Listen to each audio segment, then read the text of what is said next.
जय Hind aspirants, this is Ahir and welcome back to SSB crack exams. Parliament के नए session start होने वाले हैं। आप सभी को भी पता है कि ये पूरा हफ्ता स्पेशल सेशंस बुलाए गए हैं पार्लियामेंट के, और जो टॉपिक्स यहाँ पर डिस्कशन के लिए लिए गए हैं उसमें से एक बहुत ही इंपॉर्टेंट सी बिल है जो कि इलेक्शन कमिश्नर बिल 2023 है। हालांकि ये बिल ऑलरेडी पास हो चुकी हुई है राज्यसभा में, लोकसभा में अब इसका डिस्कशन ना बहुत ही जल्द होने वाला है। तो आज के इस वीडियो में हम जानने की कोशिश करेंगे कि किस लिए यह बिल कंट्रोवर्शियल मानी जा रही है, और रिसेंटली सुप्रीम कोर्ट ने जो जजमेंट दिया हुआ था इलेक्शन कमिश्नर्स के अपॉइंटमेंट को लेकर, उसे ओवरटर्न करने की कोशिश यह बिल करता है। तो आइए वीडियो को शुरू करते हैं। तो रिसेंटली न्यूज चैनल में छाया हुआ था कि पार्लियामेंट के स्पेशल सेशन शेड्यूल किए गए इस वीक, और यहाँ पर एक बहुत ही इंपॉर्टेंट सी बिल लाई जा रही है जो कि रेगुलेट करने की कोशिश करती है अपॉइंटमेंट, सर्विस कंडीशंस और ऑफिस टर्म्स, खासकर हमारे चीफ इलेक्शन कमिश्नर और other election commissioner. Multi member body है इलेक्शन कमिश्न ऑफ इंडिया, जो कि एक चीफ इलेक्शन कमिश्नर होते हैं और 2 इलेक्शन कमिश्नर्स यहाँ पर होते हैं। देखिए, ऑलरेडी ये बिल जो है वो राज्यसभा द्वारा पास हो चुकी हुई है अगस्त 10 को, लेकिन अब फाइनली लोकसभा के लिए ये आई हुई है पैसेज के लिए। यहाँ पर अब इसका मेन डिस्कशन होना बाकी है। सिग्निफिकेंटली यहाँ पर कॉन्स्टिट्यूशनल अल्टरेशन प्रोविजंस का किया जा रहा है, और इलेक्शन कमिश्नर या फिर इलेक्शन कमीशन जो कि सुप्रीम कोर्ट के पार्स के इक्विवेलेंट, यानी कि एक इलेक्शन कमिश्नर जो सुप्रीम कोर्ट के जजेस जितना पार जो हाथ में रखता था, अब उसे थोड़ा बहुत डाउनग्रेड करके एक कैबिनेट सेक्रेटरी का पार यहाँ पर दिया जाएगा। वो किस तरीके से मैं आपको आगे बताऊंगा। और रिसेंटली सुप्रीम कोर्ट ने जजमेंट भी दिया हुआ था Anoop Banwarilal versus union of India में, तो उस डीलिंग को भी या फिर उस केस के जजमेंट को भी यहाँ पर अब इस बिल को ओवरटर्न करने की कोशिश की जा रही है। सबसे पहले हम Anoop Banwarilal versus union of India का केस थोड़ा बहुत पढ़ेंगे। जनवरी 2025 में एक पिटीशन दाखिल किया गया था अनूप बनवारीलाल जी द्वारा। उनका कहना सिंपल था कि इलेक्शन कमीशन ऑफ इंडिया के जो मेंबर्स को अपॉइंट करने का तरीका है, करंट जो सिस्टम है, वो अनकॉन्स्टिट्यूशनल है, और यहाँ पर एग्जीक्यूटिव जो है वो ज्यादातर पावर्स यहाँ पर रख रहा है इतने इंपॉर्टेंट से कॉन्स्टिट्यूशनल बॉडी को अपॉइंट करने में। तो जाहिर सी बात है कि ये टैंडम नहीं है कॉन्स्टिट्यूशन को लेकर, तो इसमें थोड़े बहुत चेंजेस करने बहुत ही जरूरी हैं। तो कई साल ये डिस्कशंस वगैरह चलने के बाद सुप्रीम कोर्ट ने अल्टीमेटली डिसीजन लिया और ये कहा कि 3 मेंबर की कमेटी यहाँ पर होनी चाहिए। उस कमेटी में प्राइम मिनिस्टर भी होंगे as a member, leader of opposition भी होंगे और चीफ जस्टिस ऑफ इंडिया भी होंगे।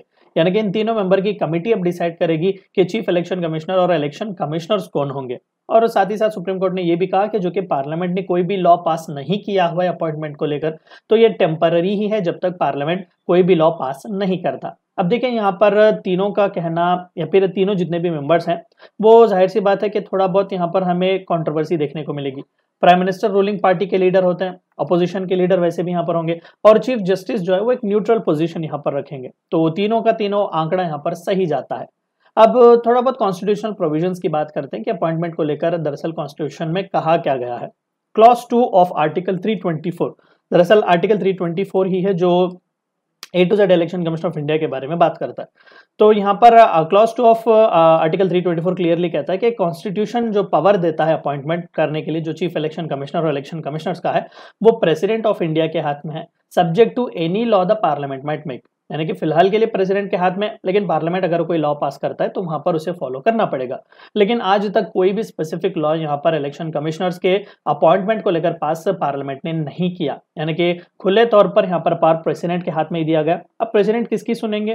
कैबिनेट की ही सुनेंगे, यानी कि एग्जीक्यूटिव को यहाँ पर ज्यादातर रोल दिया गया है इलेक्शन कमिश्नर्स और चीफ इलेक्शन कमिश्नर के अपॉइंटमेंट में।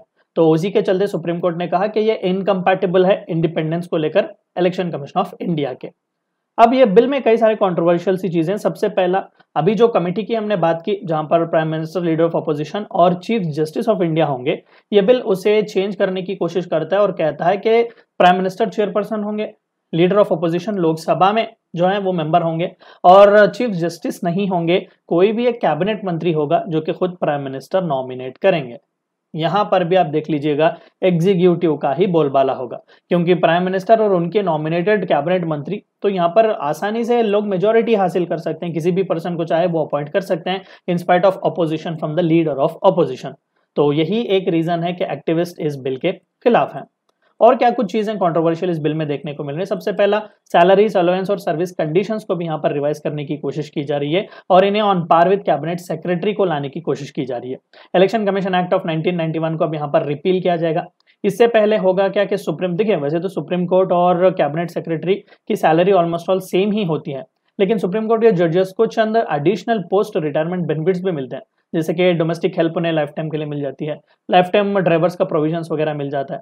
अब इस बिल के पास होने के बाद इलेक्शन कमिश्नर्स को वो सभी नहीं मिलेगा, क्योंकि वो सुप्रीम कोर्ट के जजेस के इक्विवेलेंट नहीं, वो बस कैबिनेट सेक्रेटरी के इक्विवेलेंट रह जाएंगे। यानी कि अब इलेक्शन कमिश्नर्स को कॉन्स्टिट्यूशनल दर्जे से निकालकर एक ब्यूरोक्रेसी के एम्बिट में यहाँ पर रखा जाएगा। उनकी अथॉरिटी और इंडिपेंडेंस के साथ क्या ये खिलवाड़ नहीं है।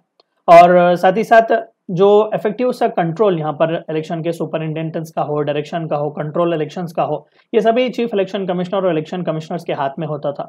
चाहे तो वो प्रधानमंत्री या किसी भी कैबिनेट मंत्री या किसी भी मिनिस्टर को वो बुला सकते थे नोटिस देकर, लेकिन अब कैबिनेट सेक्रेटरी के रैंक पर अगर उन्हें लाएंगे तो किस अधिकार से वो खुद मंत्री को बुलाएंगे कोई भी इलेक्शन वायलेशन के लिए। अब ये सबसे बड़ा सवाल खड़ा हुआ है।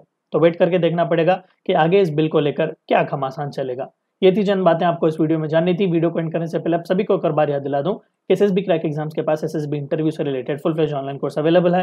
हर महीने इसके नए बैचेस स्टार्ट होते हैं। अपने फ्रेंड्स के साथ भी इन्फॉर्मेशन शेयर कीजिएगा। We also provide you courses like NDA, CDS, FCAT and Warrior Return as a code which you should use so that you get 10% discount. Meet you next time. Until then, stay healthy, stay safe. Thank you for watching my lecture. जय हिंद।